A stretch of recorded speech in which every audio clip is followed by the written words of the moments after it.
I remember my uncle's favorite speech, the one about how everything was better back in his day.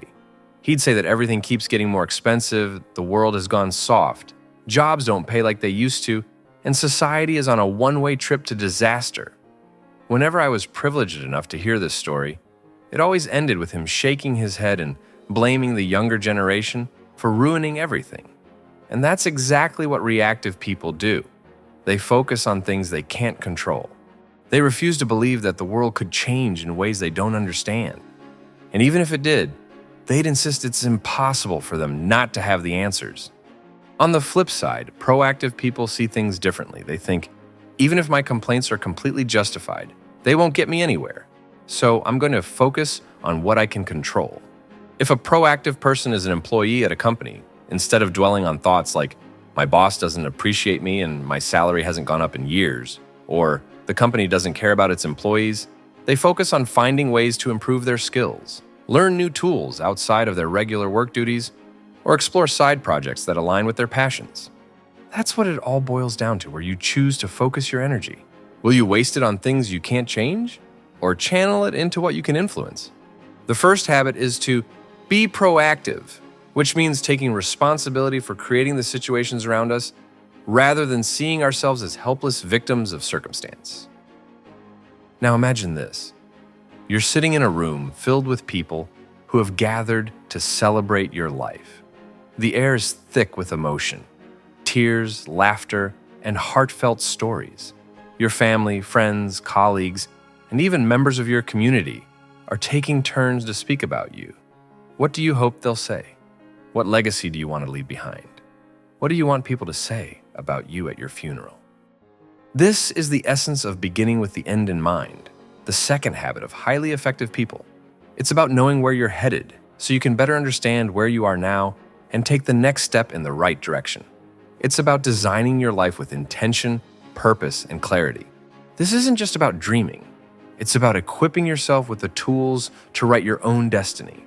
It serves as a constant reminder that every decision, every action, and every moment is a stepping stone, guiding you toward the story you want to tell.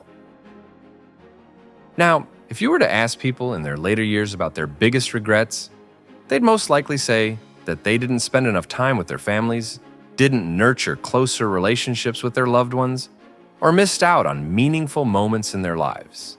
No one lies on their deathbed wishing they'd attended more meetings or crushed more deadlines. Yet, how often do we prioritize trivial tasks over what truly matters? There's a glaring disconnect between what we claim is important and how we actually spend our time. Habit number 3 is about putting first things first.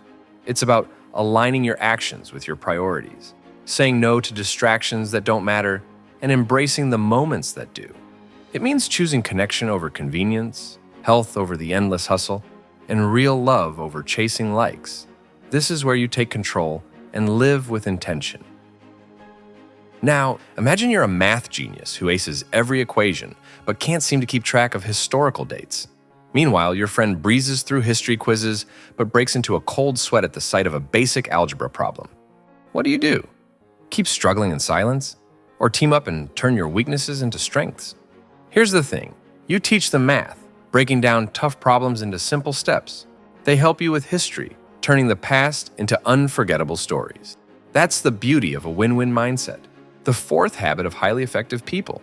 It's about the courage to seek mutual benefit from all human interactions instead of having winners on the one side and losers on the other. It's not just about getting what you want. It's about finding a way to achieve your goals while uplifting someone else in the process. So, stop thinking of everything as a zero-sum game.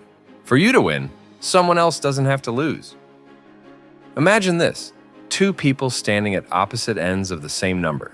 One gazes down from the top, while the other looks up from the bottom. From one perspective, the number appears as a distinct 6, while from the other, it seems like a striking 9. Each one is convinced that their perspective is the truth, unwilling to consider the other's point of view.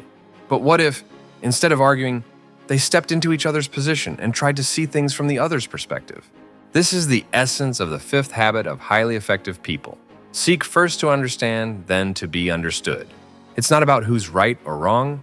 It's about stepping into someone else's shoes and seeing the world through their eyes. This habit is about truly listening to others with the intent to understand their perspective rather than simply waiting for your turn to speak. Now, imagine a puzzle where each piece is unique and seemingly insignificant on its own, but fits perfectly with the others to reveal a breathtaking masterpiece. Or picture the ingredients in a recipe coming together to create a dish that delights the senses. Or envision the instruments in an orchestra blending their distinct sounds to compose a symphony that stirs the soul. This is the essence of synergy, the sixth habit of highly effective people. It's about the extraordinary magic that happens when diverse talents, perspectives, and strengths unite to achieve something far greater than the sum of their parts. It's not just about compromise or cooperation, it's about creating something entirely new and extraordinary. When we embrace differences, listen deeply, and value each other's contributions, we unlock the power to solve the most complex challenges and achieve results that once seemed impossible. Synergy is the art of possibility, the alchemy of collaboration, and the heartbeat of innovation. Seek it, nurture it, and watch the impossible become reality. Now, imagine a woodcutter who works tirelessly day after day, cutting down trees.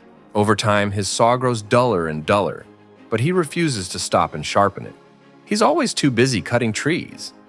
Here's the thing. If the woodcutter had taken just a little time to sharpen his saw, his work would have become easier, faster, and more efficient. Just like the woodcutter, we often get so caught up in the grind of daily tasks that we forget about our most important tool, ourselves. We struggle to find time for physical exercise to nurture our bodies, to read and expand our minds, to carve out moments to reconnect with our spiritual selves, or even to engage in meaningful conversations for social interaction. The truth is, we are so focused on our day-to-day responsibilities that we neglect the very things that keep us sharp. Habit number 7, it's about regularly investing in ourselves so that we can continue to reap the benefits in all areas of life. It's not just about taking a quick break or hitting pause. It's about refueling, gaining clarity, and renewing our focus to perform at our best. Just as the woodcutter would work more efficiently if he sharpened his saw, we too must recharge our bodies, minds, and spirits to avoid burnout. And these are the 7 Habits of Highly Effective People by Stephen Covey.